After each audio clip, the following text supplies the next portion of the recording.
আজকে রান্না করছি কাটোয়া ডাঁটার মিক্স সবজি। কাটোয়া ডাঁটা তুললাম, আর তার সাথে দিচ্ছি কুমড়ো, বেগুন, আলু, পটল।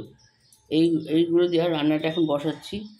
কড়াইয়ে দিলাম সরিষার তেল, আর এর মধ্যে ফোড়নে আমি দেবো 5 ফোড়ন, শুকনো লঙ্কা আর কাঁচা লঙ্কা ফোড়ন।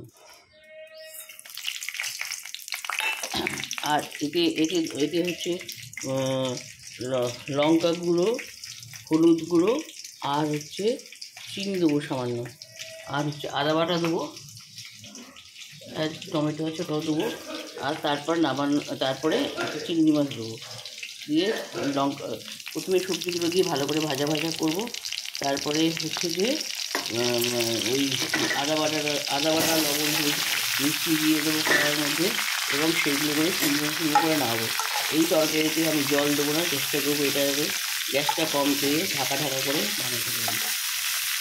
আশা করছি এই মিক্স সবজিটা, ডাঁটার সবজিটা খুব টেস্টি হবে।